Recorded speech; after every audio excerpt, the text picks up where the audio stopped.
All right. So we are live now on our YouTube channel. If you are here watching us right now, please just say something on the status. Okay.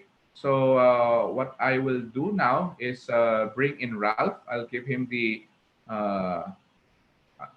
give him now the spotlight. Okay, Ralph, ready ka na?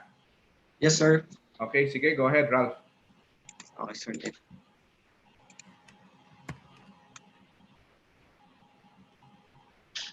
Hello, good afternoon. Um, Sir Jeff, can you see my screen? Yes, I can. Okay. So today I'm going to discuss one of the basic to intermediate Excel topic, which is all about um, cell references. So let me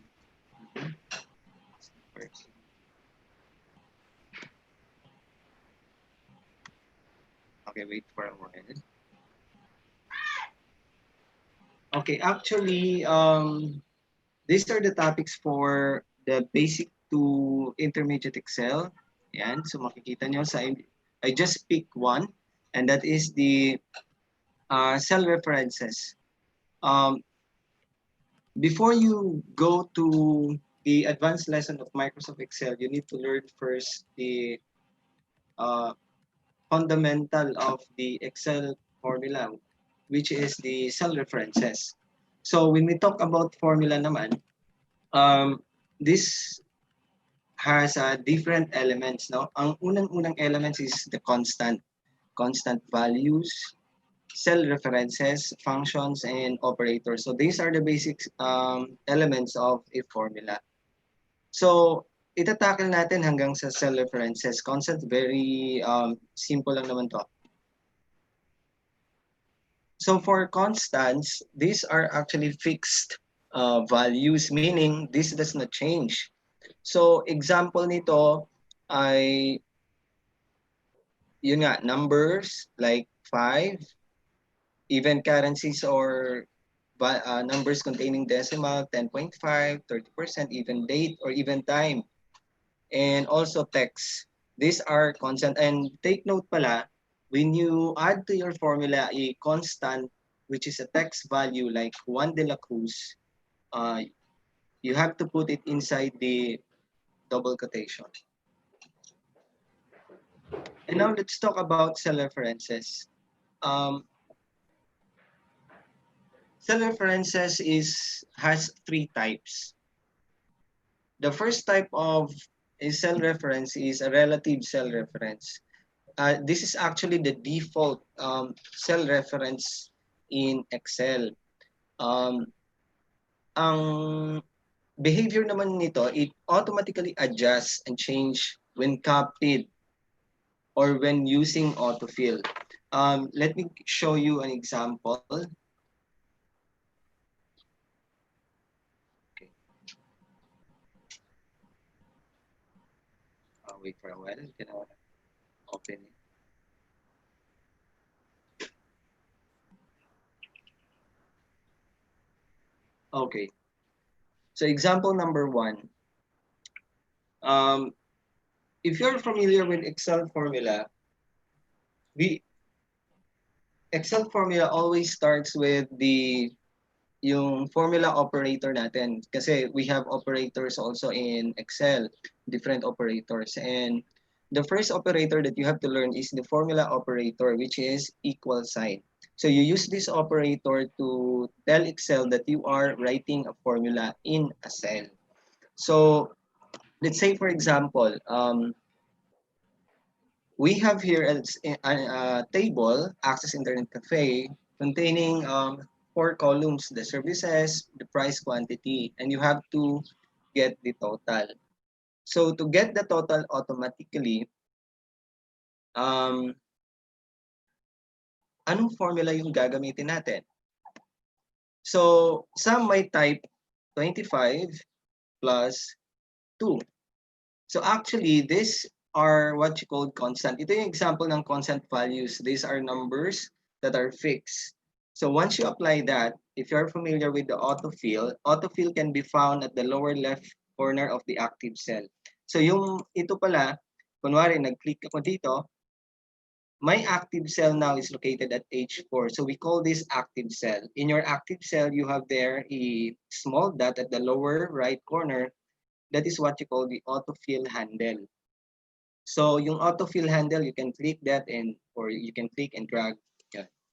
So once you have the formula, again, the formula is 25 plus 2. Yan. So this is correct, 27. But once you apply it using the autofill, makikita nyo, all results result into 27. Let's inspect the formula. So makikita nyo, hindi siya nagbabago. It's fixed. So that is constant value. Yan yung behavior niya, fixed. So now, paano nga ba ang tama? So dito papasok yung pinaka-default na cell reference natin, yung tinatawag nating relative cell reference na nag-auto-adjust based doon sa event na ginagawa natin. How? So, di ba, pag basic formula, ang ginagawa natin is just click this cell, corresponding cell that involves in your formula. Let's say, for example, the price. The first cell is C5. The operator is plus. Quantity is D5. So, ang formula natin ngayon is C5 plus D. Sorry, this is multiplication. So, times D5. So, multiplication is asterisk. That's it. So once you enter and then again autofill, yan. So makikita nyo, iba-iba na yung result. It is because of relative cell reference. Ang relative cell reference, nag-auto-adjust po yung ating columns and row depending on the event. So, di ba, meron tayong iba't ibang mouse event sa ating autofill. So, pag nag-autofill tayo, let's say for example, A equals D5. So, D represents the column, 5 represents the row. So, once you enter that, it will just copy the value of D5 here. Once I drag it down, makikita nyo, na-copy ko rin yung value sa baba, and then na-copy ko rin yung value sa taas. How it is possible. So kung inspect natin yung formula, D5 na tinype natin kanina, once I drag it down, nag-adjust yung kanyang row by 1. So 6, 7, 8, 9. And nung drinag ko naman sa taas, pag dragging up, nag-decrease naman yung kanyang row number by 1.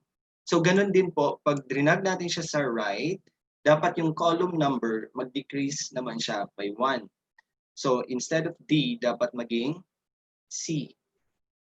Yan. And then, pag drinag naman natin yung autofill sa right, dapat mag-increase naman yung column number by 1. So D magiging E. So that is relative cell reference. So kung i-show natin yung result nitong mga formula na to, yan. So it copies the values yung nandito sa corresponding cell na nilagay natin sa formula. So that is relative cell reference. So kaya minsan nagtataka tayo, kaya pala pag dinedrag natin using the autofill, we can still get the correct result. Pero hindi po sa lahat ng pagkakataon ay na-apply ang relative cell reference. So there are cases that you need to use the other type of cell references. Okay? So, yan. So before we proceed with the second cell reference, I have here an example activity. So halos ganun din naman to, sales report. So again, meron din siyang course, corresponding courses, the price each course, and the number of enrollees. Ganun din to, you have to multiply the price to the number of enrollees to get the total sales. So, paano? So ganun din, using relative cell reference. So just click the cell, let's say for example, C5, para hindi mo na siya i-type manually. You can also type manually if you want. And then, multiply it to D5. So, ganun din. So this is the result. Use the autofill handle. And para mas madali. You can double click the autofill handle para auto adjust siya. Okay.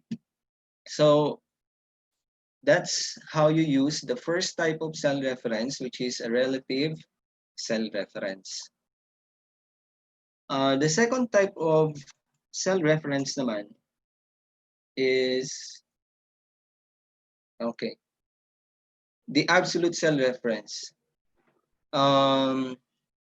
This reference is this reference with lock position. Meron naka-lock yung kanyang position with the use of dollar sign. So to lock the position pala, we use dollar sign. Let me show you. Okay. So dito tayo sa example number 2. So kung i-observe niyo yung table, you have here 3 columns: the employee, list of employees, the corresponding sales of each employee, and then the commission. So we have above, meron tayo diyang commission rate which is 5%. So to get the commission, parang halos ganun din kanina. So multiplication lang din yan, di ba? So sales multiply or times D2, which is 5%. Given na ang 5%. Actually, that is a valid constant pag yung 5%. Pero since given na, ganito kasi yan, sa Excel, if the data is already given in the table, you have to make use of it. So ang iba kasi gumagamit ng 5%. Tina-type nila. So that is already constant. However, pag given naman siya sa taas, you need to use this. So, ang mangyayari dyan, so that is C5, which is the sales, times D2, which is the commission rate. So, kung titignan mo sa una, tama naman, halos ganun lang din sa ginawa natin kanina. So, let's try to apply the formula. Okay.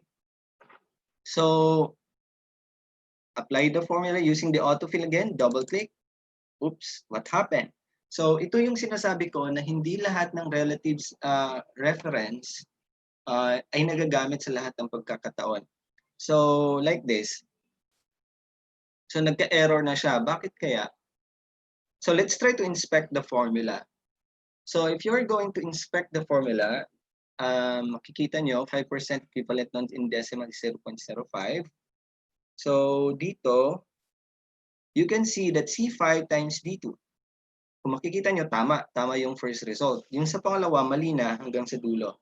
So, the next one is C6, tama naman yan, times D3. D3, ito yon. So, ito yung D3, right? Kulay blue, yan. So, that's D3. Ang D3 natin, blanco.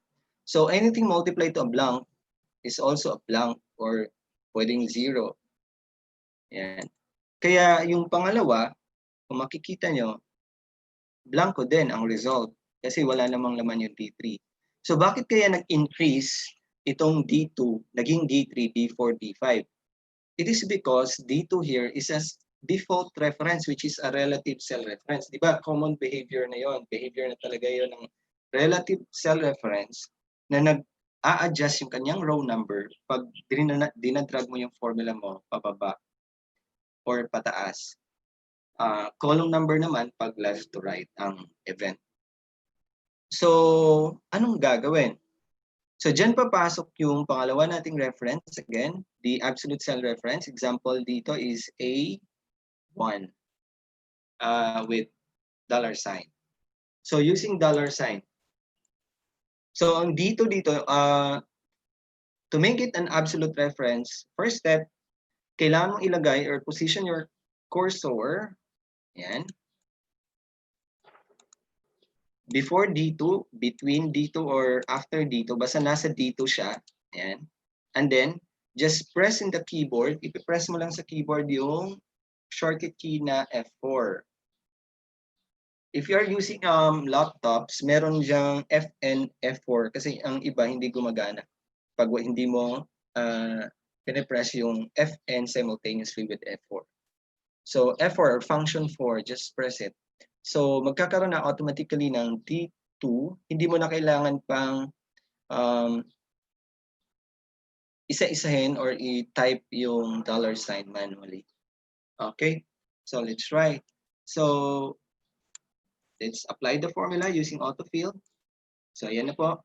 Kung makikita niyo po, nung in-apply ko yung formula, it says D5 times D2, C6 times D2 pa rin, C7 times D2, hindi na po gumalaw yung D2. It remains as D2. That is absolute cell reference. Ginagawa niya pong fix yung kanyang position. Okay, so let's see the result. So ayan.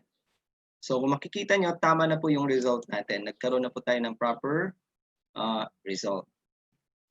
Okay, so that is for absolute cell reference. So I'm gonna show you another activity. Halos pareho lang din to. Ayan. So 5% new salary. How to get the new salary? Panibagong salary with 5% salary increase. So using absolute cell reference again. So ganun lang din, equals C5 times given na, so D2. And then you need to, again, press in your keyboard function 4. Yan. Para magkaroon siya ng $sign, both column and row. Column number and row number, which is D and 2. Okay po? And so since this is new salary, ang nakuha pa lang natin is yung increase. So we need to add the basic pay. Ito yung pinaka-basic pay para yung result nitong, para pag nakuha natin yung salary increase, you add it with the basic pay. So this will be the new salary with 5% increase. Yan. So 23,000 from 23,000 with 5% increase, again, 24,150. That's it. Okay. So that is for absolute cell reference. Napakadali. Okay. Let's go with, are you still seeing my presentation?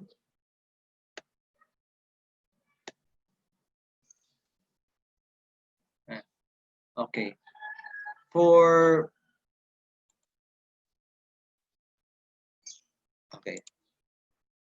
mixed cell reference, this is the third type of cell reference, which is the mixed cell reference. Is a cell reference with relative column and absolute row, or with absolute column and relative row. So example natin sa baba, we have the A1. Itong A, column A is relative, 1 is absolute. Why 1 is absolute? Because it has a $sign prior to it. So kung may $sign siya prior to it, it means it is a relative absolute reference rather. So second example is you have absolute A with relative absolute A relative 1. Okay po. So again, ang function ng relative, nag-auto-adjust siya depending on the event. While absolute is fixed. So ibig sabihin hindi nagbabago yung position. Okay. Okay, for example, gagawa na lang ako ng panibagong table. Maybe we are all familiar with this. I'm going to create a new table. So I'm going to, again, let's say for example, multiplication table. Yan, siguro. Lahat naman siguro tayo familiar dito how it works, multiplication table. So let's start with 0. Yan. 0 naman talaga yung nasa intersection ng multiplication table. So 1, 2, 3, 4, 5. That's it. So using the autofill, I am applying it using the autofill. And di ba pag nag-autofill ka, merong autofill options dito sa baba, lumalabas. You can see it. May lumalabas dito na parang markings. You can actually hover it with your mouse to see more options for autofill. There is an option there, autofill, fill series. So kung makikita, just click it, then it will give you a series number from number 0 to 5. You can also do the same, pababa naman. So ganon. Again, autofill options, and then fill series. So, kulang ako ng isa. Alright.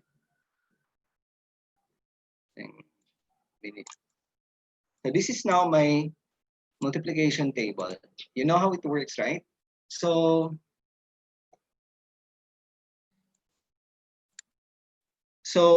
here in this cell, the answer is supposed to be 1. Kasi 1 times 1 is 1.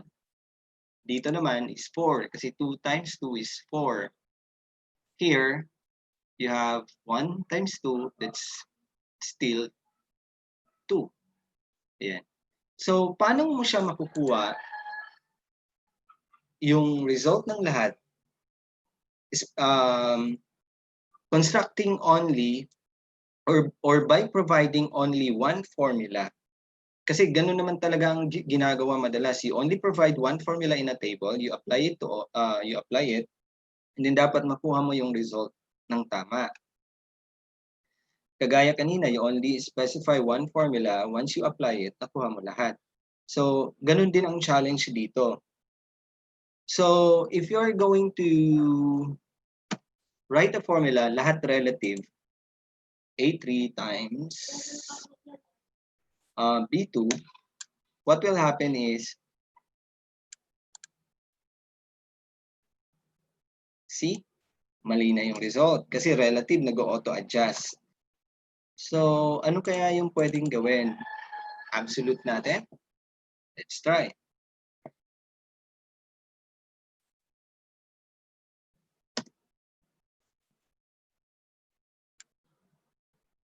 Absolute, fix yung kanyang position. So, hindi siya nagbabago. So, if you're going to look at the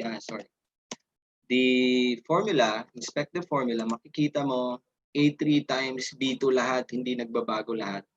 So, kaya ang result niya ay pare-pareho lang din. So, paano kaya yan? So, again, dito papasok yung tinatawag nating mixed cell reference. Kagaya na example, again, absolute relative A, absolute 1, or absolute A, relative 1. Parang gano'n.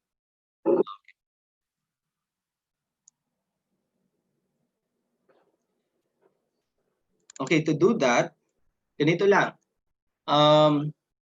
You need to analyze first the table para hindi tayo malito. Let's analyze this first.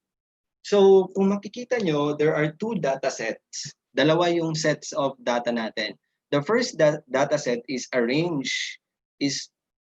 can be found or arranged vertically. Can be found in column A. Tama po? So, lahat ng data set na ito, 0, 1, 2, 3, 4, 5, itong nandito, is arranged vertically, located in column A. The second data set is 1, 2, 3, 4, 5, located naman, arranged naman siya horizontally, located in row 2. Okay po. So meaning, kung dito ka kukuha ng reference like A3 is saan siya nabilong na dataset? Doon sa vertical. Nakuha po?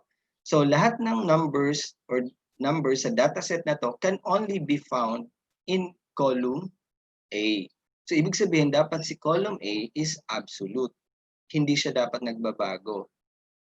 So paano mo siya gagawing absolute? While itong 3 naman should remain as relative. Bakit? Kasi the other value sa dataset na to can be found in row 4, 5, and 6. Okay po? So, to make it a mixed reference, first you need to press F4. So again, ang F4 is for absolute. So makikita nyo, mag-absolute siya lahat. You press it again. Mag-press ka pa ng F4. So yung second and third press ng F4 naman is for mix. So, yan. So ito ba yung hinahanap natin? Nope. Kasi ang naka-absolute dito is 3. Dapat as I said a while ago, dapat si A ang naka-absolute kasi lahat ng yung A3 natin, it belongs to the data set that is located at column A. So F4 again, so that is A3. Yan. So multiply B2. Ngayon naman sa B2, itong B2, yung data set na yung data na to belongs to the data set that is arranged horizontally naman, located at row 2. So ibig sabihin, absolute si 2 dito. So press F4, then F4 for mix. So mangyayari, you have A3 times B2. So that's it. Enter. Now let's try to apply the formula sa lahat. Oops, seems good. Apply natin pababa. Then, tama na po ba yung result? So you have 4 times 3 is 12 here. You have 2 times 5 is 10. Okay. Then 5 times 5 is 25. So, tama na lahat yung result. But you only specify one formula using mix cell reference naman yan. Okay, another example is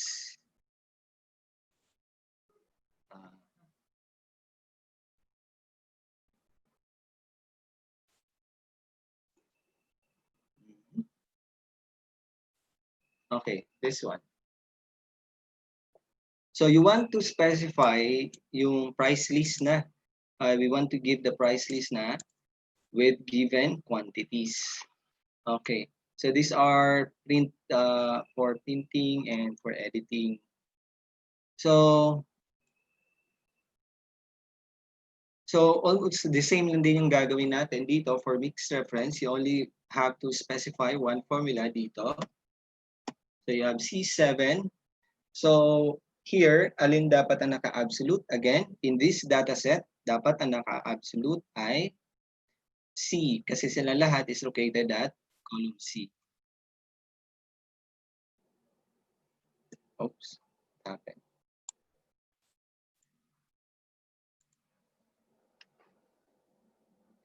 Right. And then, that's it. Multiply it with 5. And then, absolute again. Then mix. That's it. So, bakit si 6 naman yung naka-absolute dito? This because itong data set na to is located at row 6. So, you can apply the formula. Or you can simply copy, Control C, and then select the table. Then press Enter. That's it.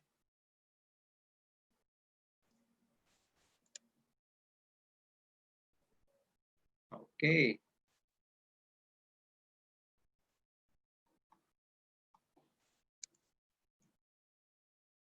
Okay, another example is Mona collections.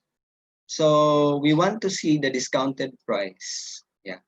So this is the original price, and these are the discount rate. You have the discount rate.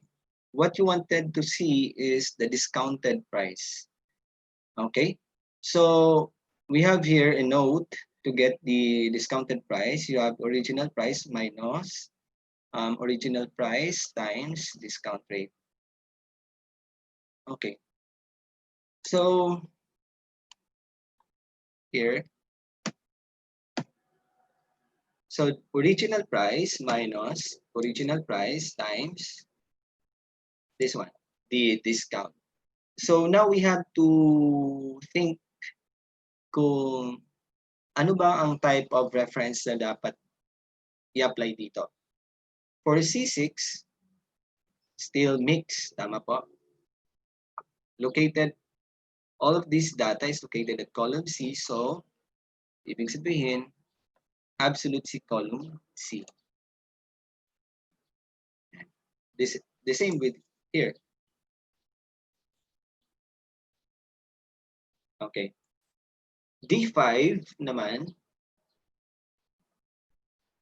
is located at row 5. So, dapat absolute 5. So, ganun lang din siya kadali. So, some might ask, kasi most of my students in my trainings kasi nagiging common questions ay yung parentheses kasi dapat ito yung mauna. Kailangan mo nang kunin yung discount bago siya i-subtract dun sa original price. In this case, pwedeng wala na yan. Okay, if you are familiar with PEMDAS rules, yung Excel kasi follows that algorithm. So, ibig sabihin, mas nauunang i-execute yung multiplication compared to subtraction. So, wala nang problema dyan. Kahit hindi mo siya lagyan ng parentheses. So, may mga cases lang na naglalagay tayo. Yan. So, this is the discounted price. May discount na 5%. Alright. Then, drag it down. So, that's it.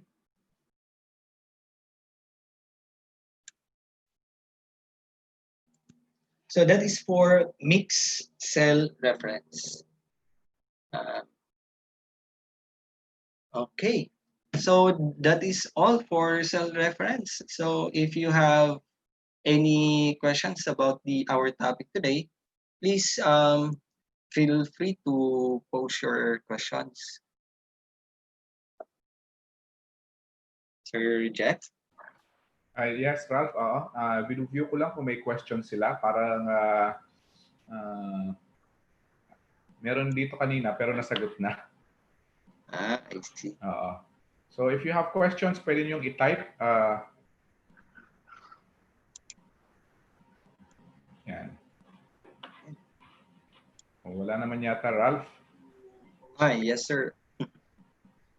I hope you learned something today about the cell references. This is one of the most important thing that you need to learn before going into the advanced lesson. Ralph, meron lang dito nagtatanong kung share daw ba yung sheet, no? We'll see during the class kasi we share yung mga exercises during the class. Yes. I hope you learned something today. Yeah. Ralph, may question lang dito. Yes, sir. Bago ko basahin yon, may nagtatanong kasi si Maurice, is there a workshop after the session? Yes, there will be a workshop for teachers this coming July 31. And yun namang basic natin will come in August. Yung basic or intermediate, it's open to everyone, not just to teachers, no? Ang focus namin dyan would be the tools, the functions, no, na magagamit ng Excel, pati yung mga ibang reports na paggagamitan. Dito, may nagtatanong, kailan daw ginagamit ang open-close parenthesis sa operation, Ralph? Okay. As I said a while ago, sir, let me give you another example. Okay, kanina, sir, we did not use the open and close parentheses here. Wait lang. It is because if you are going to base the mathematical operator, basic arithmetic operator rule, PEMDAS, which is the PEMDAS rule, mas priority po yung multiplication compared to subtraction. Diba? We have MDAS, multiplication, division, addition, and subtraction. But in Excel, we have PEMDAS. We have this, sir. Yeah, itatype ko po dito sa gilid.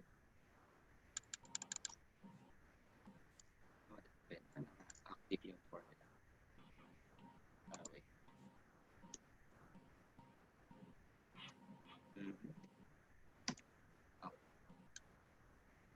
I see. Okay. So in Excel, we have PEMDAS. Okay? So P is for parentheses, E is for exponential. So exponential in Excel para sir is the operator use is the caret. Yung we call it caret sign. Okay, that is for exponential. And we have M for multiplication, D for division, A addition, subtraction. So kung makikita mo sa series na to sir, nauna po yung M. So, ibig sabihin, mas priority yung multiplication compared to subtraction. Let me give you another example. Here, I have here a items inventory table. So, sasagutan natin to. So, to get the tax, take note, there is a tax rate dito sa baba. So, according to the guide, meron tayong note sa baba. To get the sales, the tax daw, all you have to do is to multiply the price list to the 5% which tax rate. So, ganito lang yan. C4 times 5% which is B13. But you have to remember, naka-fix po ang position ng ating 5%. Nag-iisa lang po yan na reference. So, anong dapat gagamitin na sa reference? Absolute. So, we will use absolute B13.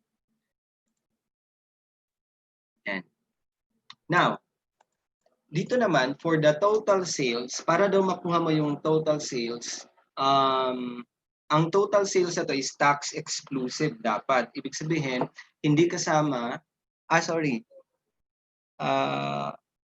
kasama pala yung tax inclusive. So, ang gagawin is, kunin mo muna yung selling price. The selling price is tax plus the price list. Yan. That would be your selling price. And then to finally get the total sales, selling price times the quantity sold. However, kung makikita mo sa table, wala naman tayong column for selling price. So meaning you have to devise a way in your formula kung paano mo makukuha muna yung selling price and integrate it with your total sales. So, ganito. So, to get the selling price, again, that is tax plus the price list. So ito na yan, D4 plus C4. And then, to get the total, you need to multiply it to the quantity sold. Pero magiging mali po yung sagot dyan. Bakit po? Kasi ang nauna po dyang operation is, let me copy this formula para makita natin yung result. Let me copy it here. Yan. So the result is 368,400. Pero hindi po yan yung tama. Kasi dapat po, mauna mo nang kunin yung price list.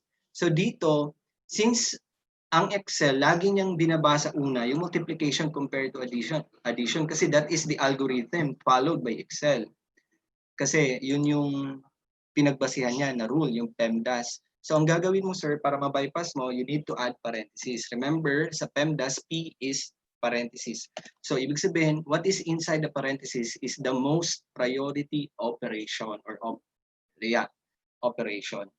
So mangyayari, uunahin niya muna itong addition na operation bago yung multiplication. So sa mga cases na ganyan sir, dyan po natin ginagamit yung parentheses. So makikita mo there is a difference po between the result. This is the correct one. Okay. Any question na po? Okay na, sir? Hello? Hello, Sir Ralph? Yes, ma'am. Okay na po tayo, sir? Okay. Yes po, ma'am. Okay, sir. So thank you for watching, everyone. So please visit our website, www.kayusay.com. For more inquiries, please email us at training@wholebrainmanila.com. Thank you, everyone. Thank you, Sir Ralph. Thank you po. Thank you for your time. Thank you, everyone. Thank you for watching.